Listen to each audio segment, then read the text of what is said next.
తదుపరి రాశి సింహరాశి.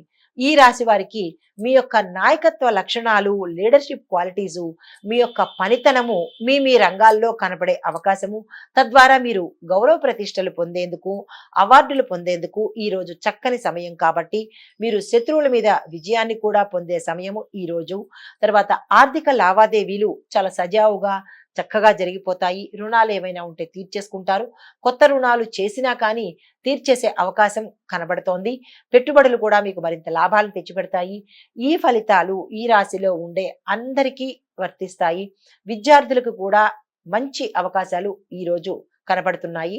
అయితే దీంతో పాటుగా మీరు బెల్లం కానీ, గోధుమలు కానీ దానం చేసినట్టయితే ఉదయం పూట దానం చేసినట్టయితే చిన్ని ఒడిదుడుకులున్నా లేదా చిన్ని నష్టాలు కనబడుతున్నా అవి సమసిపోయే అవకాశం కనబడుతోంది. ఇవి ఈ రాశి వారి యొక్క ఫలితాలు, పరిహారాలు. తదుపరి రాశి కన్యా రాశి. ఈ రాశి వారు మీ యొక్క ప్రతిభను ఇతరులు గుర్తించి మీకు గౌరవ మర్యాదలు, సత్కారాలు చేయడం కానీ, ధన రూపేణ సన్మానించుకోవడం కానీ, ధన రూపేణ మీకు ఇంక్రిమెంట్స్ ఇవ్వడం కానీ, ఏదైనా మీకు మంచి అనుకూలమైన సమయం కాబట్టి మీ యొక్క ప్రతిభను గుర్తించి తద్వారా మీకు పారితోషికాన్ని ఇచ్చే అవకాశం కనబడుతోంది. కొత్త పనులు ప్రారంభించడానికి ఇది మంచి అనుకూలమైన సమయం. దీన్ని వృధా చేసుకోకండి. కుటుంబంలో శుభకార్యాలు చేసే అవకాశం కనబడుతోంది. వివాహితలకు లేదా వివాహం కాని వారు పురుషులు కానీ స్త్రీలు కానీ వివాహం కోసం ప్రయత్నం చేసే వారికి ఈ రోజు చాలా మంచి రోజు. మీరు ఆ దిశగా ప్రయత్నం చేయండి. సంతానం కోసం ప్రయత్నించే కొత్త జంటలు కానీ లేదా సంతానం కోసం ప్రయత్నించే వారు కానీ ఈ రోజు మంచి అనుకూలమైన సమయము. సుబ్రహ్మణ్యేశ్వర స్వామి వారికి అభిషేకం చేసుకుని మీ యొక్క పనులు ప్రారంభించండి. దానితో పాటుగా గోధుమలను కనుక దానం చేసినట్టయితే చిన్ని గ్రహ దోషాలు ఏవైనా ఉంటే కనుక అవి తొలగిపోతాయి.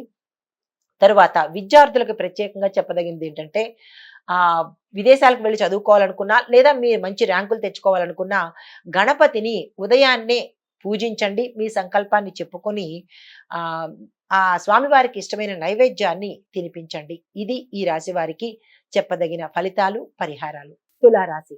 ఈ రాశి వారు మీ యొక్క నిర్ణయాలు చాలా విజయవంతంగాను సక్సెస్ఫుల్ గాను ఉంటాయి. అవి కార్యరూపం దాలుస్తాయి. ఆర్థిక లావాదేవీల్లో జాగ్రత్త వహించండి.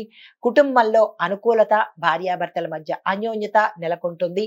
తరువాత శత్రువులు కూడా మిత్రువులు అయ్యే అవకాశం కనబడుతోంది. గతంలో ఉన్న చిక్కులు, చికాకులు, అపనిందలు ఈ రోజుతో మీకు తొలగిపోతాయి. అన్నింటా మీకు విజయాలే చేకూరుతాయి. ఈ రాశిలో ఉండే అన్ని రంగాల వాళ్ళకి కూడా ఈ రోజు అత్యంత అనుకూలమైన రోజు కాబట్టి మీరు ఏ కొత్త పని ప్రారంభించాలన్నా ప్రయత్నం చేసుకోండి. కానీ ఆర్థిక లావాదేవీల విషయాలలో డబ్బు పరంగా మాత్రము జాగ్రత్త, సంయమనం పాటించండి. అది ఒక్కటే చెప్పదగిన సూచన. అయితే దీనితో పాటుగా తెల్లని పువ్వులతో ఇంట్లో కానీ లేదా దేవాలయానికి ఇవ్వడం కానీ, అంటే ఇంట్లో పూజ చేసుకోవడం కానీ, దేవాలయానికి తెల్లని పూలు సమర్పించడం కానీ చెయ్యండి. దానితో పాటుగా శనేశ్వరుడికి ఆలయంలో ప్రదక్షిణ చేయడం కానీ, శనీశ్వరుడు యొక్క మంత్రాన్ని కానీ మీరు జపించినట్టయితే ఆ శనిగ్రహ దోషాలు ఏమైనా మీకు ఉండి ఉంటే అవి తొలగిపోయే అవకాశం కనబడుతోంది ఈ రాశి వారికి. ఇవి ఈ రాశి వారికి చెప్పదగిన ఫలితాలు, పరిహారాలు కూడా. నమస్తే అండి. తదుపరి రాశి వృశ్చిక రాశి. ఈ రాశి వారికి గతంలో ఏదైతే మీరు అవమానం పొందడం కానీ, శ్రమకు తగిన ఫలితం రాకపోవడం కానీ అలాంటివి ఏమైనా ఉంటే కనుక అవి ఈ రోజు మీ దరికి చేరతాయి. శత్రువులను ఎదుర్కొనే ధైర్యం మీకు కనబడుతుంది. అంటే మీకు మీ రంగంలో ఏ రంగంలో ఉన్న వారికైనా మీకు శత్రువులు ఉంటే కనుక వారిని ధైర్యంగా ఎదుర్కొనే సామర్థ్యం మీలో ఈ రోజు పెరుగుతుంది.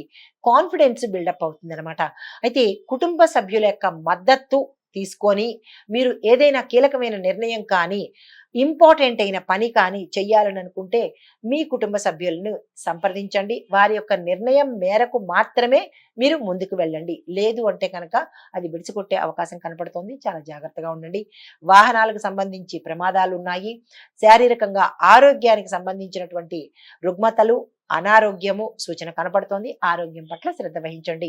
దానితో పాటుగా దేవాలయంలో ఏదైనా దేవాలయంలో దీపాన్ని వెలిగించి రావి చెట్టు దగ్గర ఆ దీపాన్ని వెలిగించి రావి చెట్టుకు ప్రదక్షిణలు చేసుకోండి. మీకున్న దోషాలు ఏమైనా ఉంటే తొలగిపోయే అవకాశం కనబడుతోంది.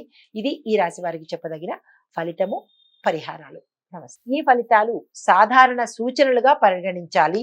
వ్యక్తిగత జాతక వివరాల మీద ఆధారంగా మరిన్ని వివరాలు, మరిన్ని పరిహారాలు, మరిన్ని పరిష్కారాలు, మరిన్ని ఫలితాలు కూడా మీరు తెలుసుకోవచ్చు.